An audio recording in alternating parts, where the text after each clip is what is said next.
कंगना रनौत पर विक्रमादित्य सिंह ने फिर जुबानी हमला किया है।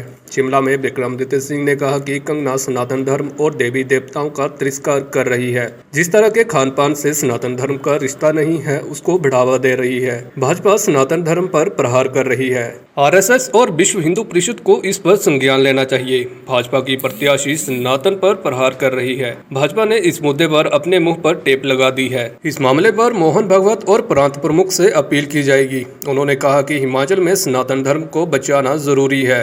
जो संस्कृति को ये बढ़ावा दे रहे हैं, जिस खान पीन से हम दूर दूर तक सनातन धर्म का कोई रिश्ता नहीं है, उसको इनके प्रत्याशी जो बढ़ावा दे रहे हैं, ये बहुत दुर्भाग्यपूर्ण है और इस चीज़ को लोगों के बीच में लेकर जाया जाएगा। मैं भाजपा के अलावा जो संघ परिवार है, राष्ट्रीय स्वयंसेवक संघ है, विश्व हिंदू परिषद है, उनसे भी ये विनम्रतापूर्वक आग्रह करना चाहूँगा कि आपको संज्ञान लेना पड़ेगा। आज जिस तरीके से सनातन धर्म पे प्रहार जो है वो भाजपा की प्रत्याशी कर रही हैं, लगातार जो जिस तरीके से उनका जो एक प्रहार हो रहा है, जिस तरीके से अपमान हमारे देवी देवताओं का हो रहा है, सनातन धर्म का हो रहा है, ये हमारी देव संस्कृति के लिए अच्छी बात नहीं है। विक्रमादित्य सिंह ने कहा कि मंडी मेरे लिए हॉट सीट नहीं है, बल्कि सभी क्षेत्र महत्वपूर्ण है और मुद्दों के आधार पर यहां पर चुनाव लड़ा जाएगा। उन्होंने कहा कि जयराम ठाकुर आज मजबूरी में कर्मचारियों का समर्थन कर रहे हैं। भाजपा पूरे देश में ओपीएस खत्म कर रही है। उन्होंने कहा कि सरकार द्वारा अब तक के किए गए कार्यों के आधार पर जनता के बीच जाएंगे। मैं धन्यवाद करता हूं पार्टी का कि उन्होंने मुझे जो है पार्टी का प्रत्याशी बनाया है।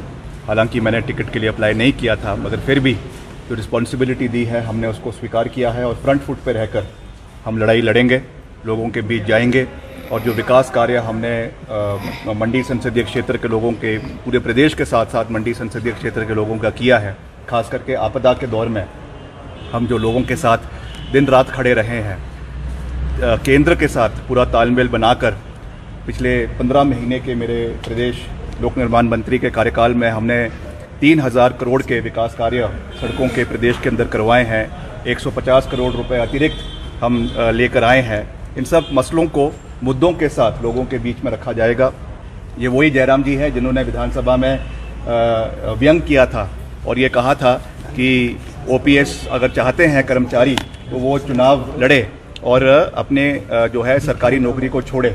आज उनको जबरन ये बात कहनी पड़ रही है जहां की उनकी सरकारों ने ओपीएस को पूरे देश के अंदर बंद कर दिया है, मगर हमने इसको हिमाचल के अंदर हम लागू करेंगे। हमारे उप मुख्यमंत्री जी ने भी कहा है कि हम इसका कानून बनाएंगे जब हमारी अभी चुनावों के बाद सरकार विधानसभा के अंदर कानून पारित करेगी, ताकि इसको आने वाले समय में कभी भी अमेंड ना किया जा सके, कभी भी इसको हटाया ना जा सके। तो हम मुद्दों के ऊपर चुनाव लड़ेंगे। मंडी संसदीय क्षेत्र आप लोगों की नज़रों में हॉट सीट हो सकती है, मगर मेरी नज़रों में नहीं है। मेरी नज़रों में जितना महत्वपूर्ण हिमाचल के और विधानसभा क्षेत्र है और लोकसभा क्षेत्र है, उतना ही महत्वपूर्ण जो है वो मंडी संसदीय क्षेत्र भी है। और यहाँ के मसलों को जिस तरीके से मैंने पूरी मजबूती से पहले प्रदेश के मसलों को विधानसभा के अंदर उठाया, उसी मजबूती से हम आने वाले समय में हमारे देश की जो हमारा सबसे बड़ा लोकतंत्र का मंदिर है, लोकसभा के अंदर इस मंडी संसदीय क्षेत्र के मसलों को उठाएंगे। और साथ ही साथ विकास कार्य तो होगा, मगर जो आज एक प्रहार सनातन धर्म के ऊपर भारतीय जनता पार्टी जो मंडी संसदीय क्षेत्र के अंदर कर रही है, लगातार हमारे देवी देवताओं का तिरस्कार कर रही है, लगातार हमारे सनातन धर्म का तिरस्कार कर रही है, उस पर भी हम लोगों के बीच में जाएंगे। क्योंकि ब्यूरो रिपोर्ट EN TV।